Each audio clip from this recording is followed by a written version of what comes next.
नमस्कार दोस्तों, आप सभी का बहुत बहुत स्वागत है करंट अफेयर्स अड्डा 24/7 के प्लेटफॉर्म पर। दोस्तों, ड्रग्स के ऊपर जो है एक बहुत बड़ी जो लड़ाई है वो शुरू हो चुकी है और इस लड़ाई को शुरू होना बहुत जरूरी भी था।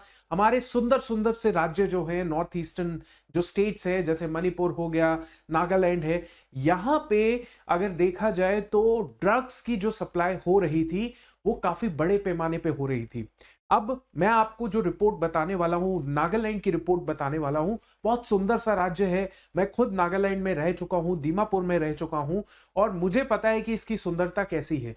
लेकिन ड्रग्स की वजह से बड़े बड़े देश जो है वो बर्बाद हो गए, तो हमारा राज्य तो बिल्कुल बिल्कुल इस पे बहुत बड़ी आपदा आ सकती है। बहुत बड़े लेवल पे हमारा यहाँ का जो युवा है वो पीड़ित है ड्रग्स से। तो इसके ऊपर जो अथॉरिटीज है, दीमापुर जो पुलिस है, उसने एक बड़े लेवल पे जो है शुरू कर दिया है इस सारी कार्रवाई को खत्म करने के लिए, कि जिस तरीके से ये ड्रग प्रोडक्शन सप्लाई जो होती है इस पे पूरी तरीके से पाबंदी लगाने की पूरी पूरी तैयारी हो चुकी है। बहुत सारे ऐसे केसेस देखे गए। For example let me tell you, जो हमारे नागालैंड पुलिस है उसने strengthen the war against the drug. लगभग लगभग 350 के करीब जो ड्रग ट्रैफिकर्स हैं यानी तस्कर हैं उनको पकड़ा गया 2024 में। अब आपको लग रहा होगा 350, 343 नंबर है, लोगों का पकड़ लिया, हो गया, अब क्या पूरी तरीके से ड्रग थोड़ी खत्म होगा? तो बेसिकली मैं आपको बताना चाहता हूं ये 350 जो तस्कर है ये भी बहुत बड़ा नंबर होता है और कहीं ना कहीं इससे बहुत बड़े लेवल पे जो है वो रुकावट आती है इनके काम करने के कामकाज को, राइट। जैसे फॉर एग्जांपल इतने तस्कर जब पकड़ लिए तो इनसे बहुत सारी जो सप्लाई होती है वो रुक गई है, राइट। अब मैं आपको बताना चाहता हूं, जैसे दीमापुर कमिश्नर ऑफ पुलिस है सोफी, उन्होंने बताया कि state has pursued a strong war against the drug policy. Past 2 सालों में इन्होंने बहुत सारे ड्रग्स पकड़े हैं।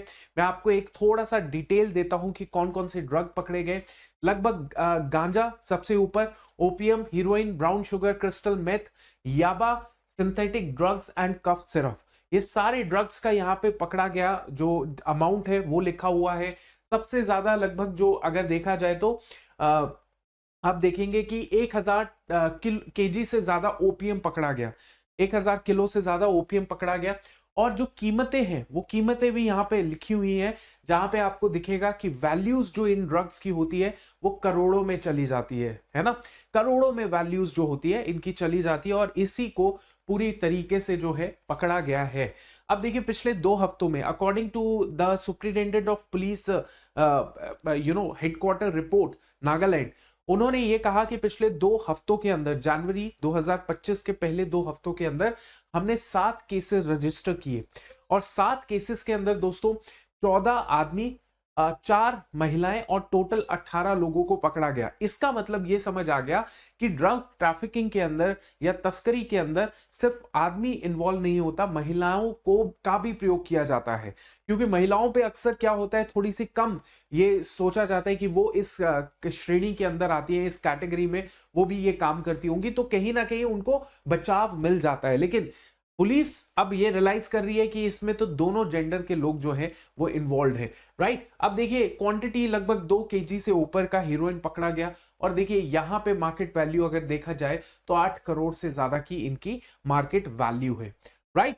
अगर देखा जाए तो यहाँ पे इनके ऊपर जितने भी ड्रग्स के जो ट्रैफिकर्स हैं, तस्कर हैं, उनके ऊपर ये एक्ट 1988 के तहत केस रजिस्टर किया जा रहा है, जहां पे prevention of what we call prevention of illicit traffic in narcotics, drugs and psychotropic substances act जो है इनके ऊपर लगाया जा रहा है। अब आगे चलते हैं, याबा ड्रग की बात करता हूं। बड़ा ही इस याबा ड्रग का नाम जो है वो क्रेजी मेडिसिन भी है। थाईलैंड में इस ड्रग को क्रेजी मेडिसिन कहते हैं। अब ये एक्चुअली में टैबलेट्स की फॉर्म में होता है ना। और आपने फिल्मों में अक्सर देखा होगा टैबलेट की फॉर्म में लोग जो है अगर उनको ड्रग वाला सीन दिखाना है तो वो टैबलेट कंज्यूम करते हुए दिखते हैं, वो ऐसा ही टैबलेट होता है। और ये जो लगभग लगभग सिंथेटिक ड्रग टैबलेट है इसको भी कन्फिस्केट किया गया, जब्त किया गया, है ना।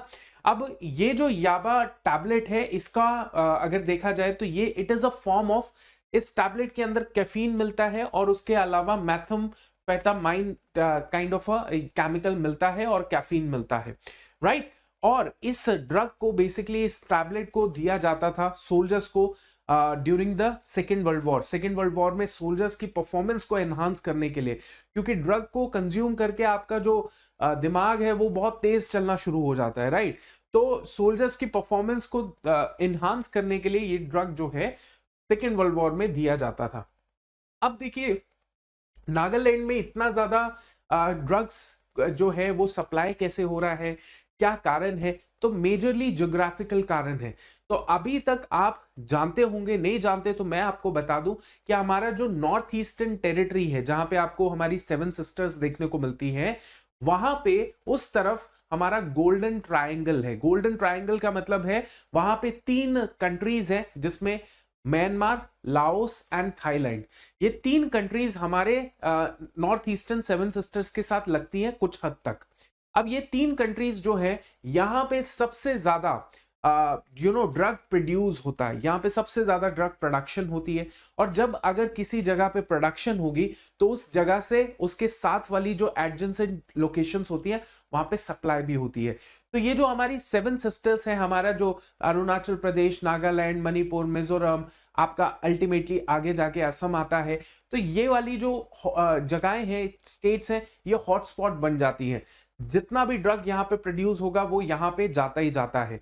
जब यहाँ पे जाएगा तो नागालैंड में भी जाएगा। मणिपुर में इनफैक्ट खुद मणिपुर के कुछ पहाड़ी क्षेत्र हैं जहां पे ये ड्रग्स प्रोड्यूस भी होते हैं। मणिपुर में सप्लाई भी हो रही है, प्रोडक्शन भी हो रही है, इसीलिए आप देख रहे हो कॉन्फ्लिक्ट इतना बढ़ जाता है। आपको लगता होगा कि मणिपुर के अंदर तो सिर्फ एक सिंपल सा कॉन्फ्लिक्ट है, जो मेतीज हैं वो कुकीज के साथ लड़ रहे हैं और वाइस वर्सा हो रहा है, लेकिन इसके पीछे ड्रग्स का भी रीजन है जिसकी वजह से ये कॉन्फ्लिक्ट खत्म होने का नाम नहीं ले रहा। सो दूसरा यहां पे मैं बताना चाहता हूं कि नागालैंड में सप्लाई होता है ड्रग्स, असम के अंदर, मणिपुर के अंदर, मिजोरम के अंदर, अरुणाचल के अंदर, और अल्टीमेटली इसका जो सेंटर पॉइंट है वो है असम। तो इट इज जस्ट लाइक कि सब्जियां हर जगह से आएंगी और एक सब्जी मंडी बीच में होगी, वहां पे सारी की सारी सब्जी मंडी के अंदर सारी सब्जियां स्टोर हो जाएंगी, और स्टोर होने के बाद फिर जाके वो पूरे देश के अंदर या उस प्रॉपर एरिया के अंदर वो डिस्ट्रीब्यूशन होगा। वैसे ही असम भी ना एक सेंटर लोकेशन है जहां पे सारा ड्रग इकट्ठा होके फिर इंडिया के अलग अलग हिस्सों में जाता है। जैसे पंजाब में चला गया, आपका बिहार में चला गया, वेस्ट बंगाल में, उड़ीसा में, ऐसे ऐसे आपको केसेस देखने को मिलेंगे, राइट। चलिए आगे चलते हैं। Manipur government destroys. तो देखिए ऐसा है कि नागालैंड की प्रशासन तो कोशिश करते ही जा रहा है, लेकिन इस कोशिशों का पूरा फायदा नहीं मिल पाएगा जब तक उसके साथ लगते हुए राज्य जो हैं अपना जो कोशिशें हैं वो भी बरकरार कोशिशें रखें। यानी कि वहां पर भी ऐसी कोशिशें चलती रहे जहां पे वो ड्रग्स जो है ट्रैफिकर्स को पकड़ रहे हैं, उनके ठिकानों को खत्म कर रहे हैं, इस तरीके से। तो नागालैंड के साथ साथ मणिपुर ने भी कोशिश जरूर की है कि उन्होंने भी लगभग 314 केजी ऑफ ड्रग्स जो है वो खत्म किया है। और सीएम जो बीरेन साहब है उन्होंने बोला है कि we have this strong fight against the narcotics. आपको मैंने शुरू में बोला कि इस पूरी चक्रव्यूह में, जाल में महिलाएं भी पार्टिसिपेट करती हैं, जहां पे महिलाएं भी ड्रग ट्रैफिकर का काम करती हैं। और ये चीज जो है यहां से एक रिपोर्ट से पता चलता है, जहां पे मणिपुर की महिला, राइट, वो अरेस्ट हुई चेन्नई के अंदर, राइट, चेन्नई के अंदर अरेस्ट हुई क्योंकि ये महिला सेल कर रही थी पेन किलर्स। अब ये pain killers normal pain killers नहीं है, ये पेन किलर्स के नाम पे पूरा का पूरा ड्रग है ना, पूरे के पूरे ड्रग है जो कि टैबलेट की फॉर्म में आपको मिल जाता है।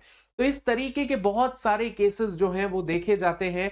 एंड देखिए मैं तो यही कहूंगा कि ब्रिटिशर्स, जैसे मैं मॉडर्न हिस्ट्री की बात बताना चाहता हूं आपको, कि ब्रिटिशर्स को क्या चाहिए था? चाय चाहिए थी, राइट। उनको चाय की लत लग गई थी, और चाय सिर्फ और सिर्फ चाइना से क्रॉप प्रोडक्शन होती थी।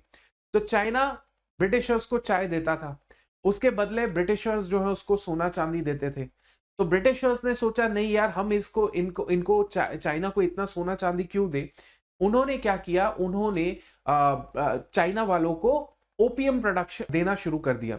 और वो ओपियम की जो प्रोडक्शन थी, अफीम जो पूरा का पूरा प्रोड्यूस होता था, वो उस समय अनडिवाइडेड भारत में ही होता था। सिंध वाला एरिया है, मालवा है, राजस्थान है, वहां पे ओपियम प्रोडक्शन करके वो सारा ओपियम जो है वो चाइना को सप्लाई किया जाता था, राइट। चाइना को जैसे सप्लाई किया जाता था वैसे ही चाइना के यूथ के अंदर वो नशे की आदत लग गई। और चाइना का उस समय अगर मैं बात करूं, it was all about 19 century, 1830 से 50-60 के समय चाइना के अंदर फिर आप देखोगे तो वहां पे ओपियम वॉर शुरू हो गए, यूथ पूरी तरीके से बर्बाद हो गया। तो चाइना जैसी इकोनॉमी बर्बाद हो गई थी उस समय, तो अब ये जो ड्रग्स है ये बहुत कुछ बर्बादी का वो कर सकते हैं, राइट? तो स्टे सेफ, मैं आपसे यही कहूंगा, and wish you all the very best of luck. Thank you so much and जय हिंद।